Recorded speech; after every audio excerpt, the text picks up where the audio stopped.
मोदी जी कहते हैं कि एक अकेला, यूं छाती पीट के बोल रहे हैं, एक अकेला सब पर भारी, संसद में ये कर गए। और आप कह रहे हैं कि ईवीएम से बेईमानी नहीं कराई जाती। आप तो यही कह रहे हैं कि अब ईवीएम का रोना लगते हैं जीत हारने के बाद। तो मैं आपको चैलेंज करता हूं कि जो सीट आपकी नजर में आपके लिए सबसे सुरक्षित सीट है, अगर वाराणसी है तो वाराणसी ही सही, मैं लड़ूंगा आपके सामने उस सीट से चुनाव। आप चुनाव बैलेट पेपर से कराओ, ईवीएम से नहीं, और फिर देखते हैं आप कितनी वोटों से जीत के जाते हो। मैं चीफ जस्टिस साहब से गुहार लगाऊंगा, मैं अदालत से गुहार लगाऊंगा, लेकिन जब लगाऊंगा कि जब पूरे देश में जन आंदोलन खड़ा कर दूंगा। जन आंदोलन खड़ा करने के बाद मैं कोर्ट के पास जाऊंगा और कहूंगा कि इतना बड़ा अन्याय हो रहा, आपके अलावा इसे कोई नहीं हटा सकता, अन्यथा देश में जन आंदोलन चलेगा।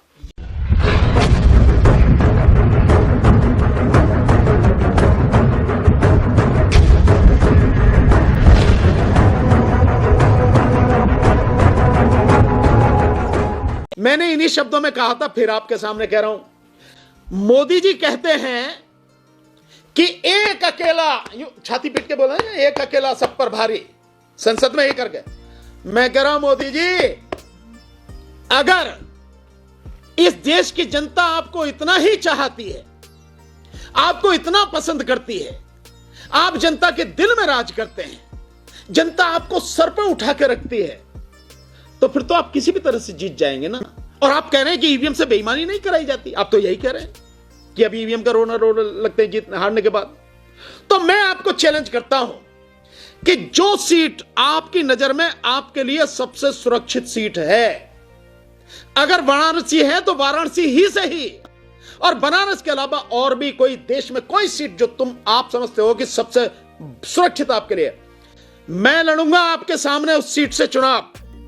आप चुनाव बैलेट पेपर से कराओ, ईवीएम से नहीं, और फिर देखते हैं आप कितनी वोटों से जीत के जाते हो। एक अकेला सब पर भारी, मैं कह रहा हूं ना, ये भानु प्रताप सिंह मोदी के सामने चुनाव लड़ेगा अगर मोदी बैलेट पेपर से चुनाव कराए। लेकिन मैं जानता हूं हिम्मत नहीं है, कहने में ही 56 इंच है, 56 मिलीमीटर का भी सीना नहीं है भाई। और अगर सरकार मने भी करेगी तो भी हम आंदोलन करेंगे। सरकार के गुर्दे में दम है तो लगावे, तो तमंचे लगावे, चलवावे हम पे लाठी, गोलियां चलवावे, हम भी देखेंगे कैसे मारती है और कितनों को मारती है। ये आंदोलन होगा, हर कीमत पर होगा, और ये आंदोलन सफल होगा इस बार। और जो विपक्षी पार्टियां हैं, जो दल, जो लोग घरों में बैठे हैं, चुप बैठे हैं, जिनकी जिम्मेदारी इस आंदोलन को लड़े, अगर वो नहीं करते हैं तो भी हम आंदोलन करेंगे, और एक दिन विपक्षी पार्टियों को इस आंदोलन में शामिल होना पड़ेगा, हम मजबूर कर देंगे उन्हें। देखिए, सड़क पे आना मेरा जन्मसिद्ध अधिकार है, मेरा मूल अधिकार है, और यह भी कानूनी और संवैधानिक अधिकार है।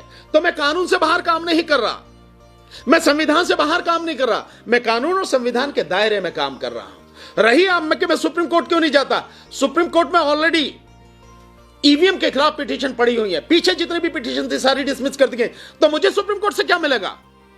मैं तो जानता हूं ना कि सुप्रीम कोर्ट से कुछ मिलने वाला नहीं है मुझे। सो जब मुझे मिल ही नहीं रहा सुप्रीम कोर्ट से, तो मैं सुप्रीम कोर्ट के दरवाजे पर क्यों जाऊं? मैं जाऊंगा सुप्रीम कोर्ट के दरवाजे पर, मैं चीफ जस्टिस साहब से गुहार लगाऊंगा, मैं अदालत से गुहार लगाऊंगा, लेकिन जब लगाऊंगा कि जब पूरे देश में जन आंदोलन खड़ा कर दूंगा। जन आंदोलन खड़ा करने के बाद मैं कोर्ट के पास जाऊंगा और कहूंगा कि इतना बड़ा अन्याय हो रहा, आपके अलावा इसे कोई नहीं हटा सकता, अन्यथा देश में जन आंदोलन चलेगा। ये जन आंदोलन कैसे बनेगा? इसमें आम आदमी कैसे जुड़ेगा? आपके माध्यम से जुड़ेगा। आज की तारीख में दुनिया भर से जो देश भर से जो लोग मेरे साथ जुड़ रहे हैं, जैसे अभी मैंने सारे राज्य आपको गिनाए, जहां से लोग जुड़ रहे हैं, कैसे जुड़े हैं? हमने शुरुआत करी, आपने मीडिया के साथियों ने साथ दिया और हमारी आवाज देश के कोने कोने तक पहुंचाई, तो लोग उस बात को सुन के जुड़ रहे हैं। और कहीं ना कहीं हम पे विश्वास ही होगा, क्योंकि हम लगातार संघर्ष कर रहे हैं। हमने समाज के लोगों के साथ, हमने देश के लोगों के साथ कोई भेदभाव नहीं किया, उनके साथ कोई घात नहीं किया, उनको धोखा नहीं दिया। लगातार हम ईमानदारी से देश की बात, देश के लोगों की बात, आम जनता की बात, गरीबों की बात, शोषित पीड़ितों की बात लगातार उठाते हैं।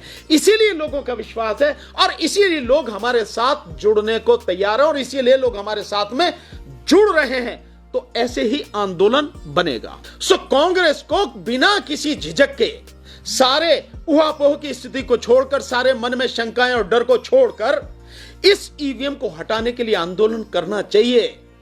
आंदोलन अगर नहीं करेंगे और देश की जनता शामिल हो जाएगी तो भी उन्हें आना ही पड़ेगा, लेकिन देश की जनता माफ नहीं करेगी किसी भी विपक्षी पार्टी को, न कांग्रेस या किसी भी हो, और इंडिया गठबंधन को माफ नहीं करेगी जो इस ईवीएम को हटाने के लिए सड़क पर आ नहीं रहा। 141 सांसद, मतलब भारत के इतिहास में, दुनिया की बात कह सकता हूं मैं, लेकिन भारत के इतिहास में 3 दिन में 141 सांसद, 48 सांसद राज्यसभा से और 92 सांसद जो हैं वहां से लोकसभा से निष्कासित कर दिए गए 93 में, और फिर भी सड़क पर उतरने को तैयार नहीं है इंडिया गठबंधन। कह रहा है कि हम 22 को जो है बंद करेंगे। अबे 22 को क्या करोगे? 22 को तो संसद अपने आप ही बंद हो जाएगी, उसका अंतिम दिन है इस सत्र का, शीतकालीन सत्र का। तो ये बड़ी स्थिति है। बेशक कोई भी रही हो, लेकिन कांग्रेस को आना चाहिए, राहुल गांधी को बोलना चाहिए। दिग्विजय सिंह उस दिन मिले थे, हम लोग इसी से मीटिंग कर रहे थे, तो मैंने दिग्विजय सिंह जी से कहा कि आप मुख्यमंत्री रहे, वरिष्ठ नेता हैं, आप कहिए राहुल गांधी चुप क्यों है, ईवीएम पे बोलते क्यों नहीं है? राहुल गांधी बोले, सोनिया जी बोले, खड़गे साहब बोले, पूरी कांग्रेस पार्टी लीड करे और इंडिया गठबंधन को लीड करे इस ईवीएम के मसले पर, तभी देश बचेगा, अन्यथा देश नहीं बचेगा। और मैं समझता हूं जो पहले भारत जोड़ो यात्रा निकाली थी, राहुल गांधी को अगर अभी यात्रा निकालनी है तो ईवीएम हटाओ, भारत बचाओ यात्रा निकालनी चाहिए, तभी देश बचेगा। नहीं तो सबकी आंखों के सामने सब बर्बादी सबको दिखेगी। कि ये लड़ाई नेताओं की लड़ाई नहीं है, नेता पक्ष में हो या विपक्ष में, सत्ता में हो या विपक्ष में बैठा हो, नेताओं पे फर्क नहीं पड़ता। ये लड़ाई जनता की लड़ाई है, क्योंकि सबसे बड़ा नुकसान किसको हो रहा है? जनता को। एजुकेशन किसकी खत्म हो रही है? जनता की, गरीब आदमी की, बहुजन समाज के लोगों की, SC ST OBC और माइनॉरिटी की, इनकी शिक्षा खत्म हो रही है। स्वास्थ्य सुविधाएं किसको नहीं मिल पा रही? इनको नहीं मिल पा रही। इनमें कहां इनके पास स्थिति ऐसी है कि ये लोग जो प्राइवेट हॉस्पिटल से नर्सिंग होम है उनमें जाके इलाज करा लें अपना, जिस तरह की सारी स्थिति है। और कहां इनके पास रोजगार है, कहां इनके पास नौकरी है, कहां इनके पास सुरक्षा की व्यवस्था है, मजदूर खाने के लिए रोटी नहीं है, और चीजें क्या होंगे? तो सब कुछ बर्बाद हो रहा इनका। ये 81 करोड़ लोगों को सरकार जो नौटंकी कर रही है, जो 5 किलो अनाज देने का, जो हकीकत में मात्र 41 या 42 करोड़ लोगों तक ही पहुंच पाता है, और कहती है 81 करोड़। सो 81 करोड़ लोगों को तो सरकार मानने ही कि उनकी बुरी स्थिति है, तो सबसे बड़ा नुकसान इन्हीं को होगा। और मोदी से ज्यादा खतरनाक शातिर व्यक्ति इस देश में कोई नहीं है, जो लोगों को मूर्ख बनाएगा, कहेगा तुम्हारे भले के लिए कह रहा हूं, लेकिन उन्हीं की कब्र खोद देता है। सर, आंदोलन करने के लिए सरकार की तरफ से पाबंदी है कि आप किसी भी तरीके का सरकार के खिलाफ कोई आंदोलन नहीं करेंगे। ऐसा है, जब राजतंत्र होता है ना पीपल साहब, तब भी आंदोलन सरकार के खिलाफ होते हैं। अभी तो लोकतंत्र है, चाहे मतलब देखने को रह गया सही, केवल सुनने के लिए रह गया सही, पर है तो सही ना। लेकिन जो तरीका है, उस तरीके से आंदोलन अगर नहीं करेंगे सफलता नहीं मिलेगी। हमें एक तरीके से, संवैधानिक तरीके से, वैधानिक तरीके से हमें आंदोलन करना पड़ेगा, लड़ाई लड़नी पड़ेगी। और एक चीज और बताए दे रहा हूं, हम तो कर ही चुके हैं कुछ शुरू। इस देश के लोगों को भी एक दिन लड़ना पड़ेगा, सरकार से लड़ना पड़ेगा। वो चाहे आज लड़ लें, वो चाहे 2 महीने बाद लड़ लें, चाहे साल भर बाद लड़ लें, 10 साल बाद लड़ लें, 50 साल बाद। एक लड़ाई सरकारों के माध्यम से जो गंदगी फैलाई गई है और जो सरकारें फैला रही हैं, जो नेता फैला रहे हैं, इनके खिलाफ इस देश के लोगों को लड़ना पड़ेगा। जब भी वो लड़ना चाहें उनके ऊपर है। आज लड़ लेंगे कुछ बच जाएगा, नुकसान कम होगा। जितनी बाद में लड़ेंगे उतनी ही तबाही सबके सामने होगी। लेकिन वकील साहब, बड़ा सवाल यह है कि क्या सोशल मीडिया के जरिए आप ये लड़ाई लड़ पाओगे? मेन स्ट्रीम मीडिया इस पर कोई ध्यान नहीं दे रही है। मेन स्ट्रीम मीडिया गया भाड़ में। मैं गुलामों के भरोसे नहीं हूं, और गुलामों के भरोसे कभी कोई लड़ाई लड़ी भी नहीं जाती। वो जिनके गुलाम हैं उनके लिए काम कर रहे हैं। आज तो सोशल मीडिया तो है कम से कम, जब देश आजाद हुआ था, आजादी की लड़ाई जब लड़ी गई सैकड़ों साल तक, उस समय तो कुछ भी नहीं था। आज तो सोशल मीडिया तो है। आज तो मैं चाहूं, मैं यहीं से बैठा हुआ फेसबुक पे, यूट्यूब पे मैं ही बात पहुंचा सकता हूं, लेकिन मेरे साथ इतने सारे साथी हैं, आप सारे के सारे साथी हो जो बात पहुंचा रहे हो। सो आज इतना तो है, जिस समय कुछ भी नहीं था उस समय भी देश के इस कोने से लेकर उस कोने तक आवाज पहुंचती थी, बात पहुंचती थी, सूचना पहुंचती थी, और तंत्र बनता था, संगठन बनता था, आंदोलन होते थे, लोग लड़ते थे, और आखिर में देश को आजादी मिली। आप मेरे साथ देखेंगे ये सवर्ण और एससी और एससी ऐसा कुछ नहीं है। मुझे आप बताइए ईवीएम के विषय में कितने ही लोग हैं जो बोल रहे हैं।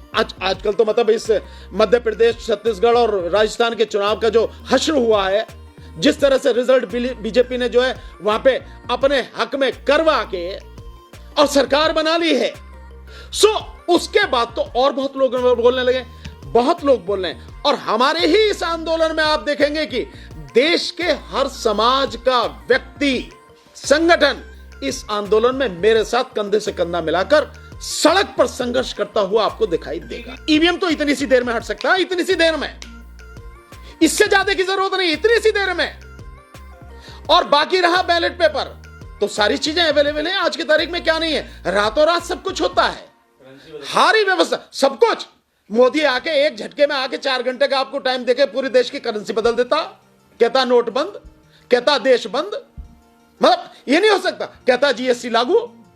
सो जब रातों इतनी देर में हो सकता है, ये सब बेकार की बातें हैं और नासमझी की बातें हैं। दूसरी बात, जो आप वीवीपैट की बात कर रहे हैं कि वीवीपैट की पर्चियां, वो कह रहे हैं कि वीवीपैट की पर्चियां गिनी जाएं।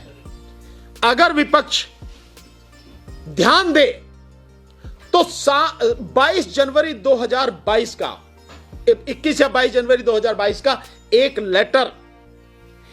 Letter election commission of India ने 3 कंपनियों को लिखा है, ECIL हैदराबाद, BEL बेंगलोर और इसके साथ में BEL पंचकुला, वहां के लिए लिखा।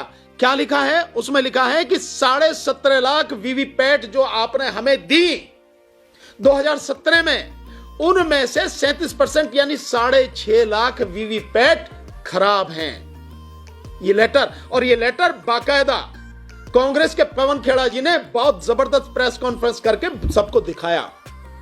7 महीने पहले की उनकी प्रेस कॉन्फ्रेंस देखो आप।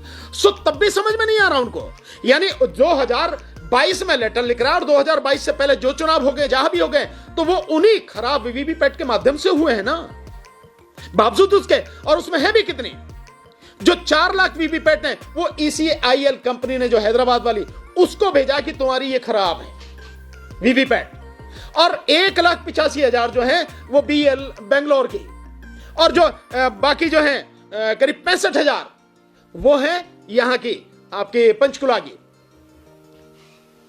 ये स्थिति है, तो उसके बावजूद भी विपक्ष कह रहा है कि वीवीपैट से कराया जाए। यानी विपक्ष इतना डरा हुआ है, ये विपक्ष में बिल्कुल दम नहीं है, कह नहीं सकता कि ईवीएम हटाओ। इससे बड़ा दुर्भाग्य क्या हो सकता है? मैंने जो अपना नंबर दिया है, इस देश के आवाम, इस देश के लोग ईवीएम हटाने की इस लड़ाई में हमारे साथ जुड़ना चाहते हैं, कदम से कदम और कंधे से कंधा मिलाकर चलना चाहते हैं, और यह उन्हें करना ही पड़ेगा, नहीं तो वो, उनकी आने वाली पीढ़ी, उनका भविष्य तबाह हो जाएगा, बर्बाद हो जाएगा। तो वो लोग मेरे इस नंबर पर, मैं फिर कह रहा हूं, मैंने जो नंबर दिया है, फोन नंबर, अपना मोबाइल नंबर, मेरे इस नंबर पर व्हाट्सएप करके अपना नाम, पूरा पता, संगठन का नाम, पार्टी का नाम, उस संगठन और पार्टी में उनका क्या पद है, पूरी डिटेल्स लिखकर मेरे उस पर भेजें, ताकि हम उनको बाकायदा सूचना भेज सकें, उनको हम शामिल कर सकें ग्रुप में भी और उस पूरे संगठन में। एक बात, दूसरी बात, मैं फिर निवेदन कर रहा हूं कि मुझे फोन ना करें। मुझे फोन करने से बड़ी दिक्कत हो रही है कि आप मुझे फोन करते हैं, सो फोन कर, बहुत से लोग, मतलब 40-50% तो केवल फोन आते, मिस कॉल, केवल मिस कॉल दिए जा रहे हैं। भाई इससे क्या लेना देना है, क्या मिलेगा, क्या हासिल होगा? सो मुझे मिस कॉल ना करें, मुझे फोन ना करें, मुझे व्हाट्सएप पे मैसेज भेजें, जो नंबर मैंने दिया है, ये मेरा व्हाट्सएप नंबर है। और अगर किसी के पास में छोटा मोबाइल है, तो वो उस छोटे मोबाइल से एसएमएस करें मुझे छोटे मोबाइल से। और अगर किसी के पास ऐसी भी व्यवस्था नहीं है तो जहां कहीं भी उसने जिस भी चैनल से देखा है, जो हमारे सोशल मीडिया की जितने भी चैनल है, इनमें से किसी से भी उसने देखा है, उसी पर लगातार देके सारी सूचना उन्हीं के माध्यम तक उनसे पहुंचेंगे। एक मिनट, दूसरा बात कि हो क्या रहा कि जो आप हाय लिख के भेज देते हैं, जो आपकी मैं आपके साथ हूं लिख के भेज देते हैं, भानु जी संघर्ष करो हम आपके साथ में हैं, ईवीएम हटाओ, ये केवल इससे नहीं, सीधा सीधा लिख के भेजो साथियों, क्योंकि मेरा समय बहुत ज्यादा इसमें खराब हो रहा, इतना समय है नहीं, हमें बहुत काम करना है। तो मुझे उसका जब हाय भेजते हैं, कोई ईवीएम हटाओ करके ये लिख के भेजता है, तो मुझे फिर उसको भेजना पड़ता, आपकी नाम पूरा पता भेजो, फिर वो भेजता, ये दिक्कतें बहुत हैं। इसलिए इन सारी चीजों को समझ के काम करें।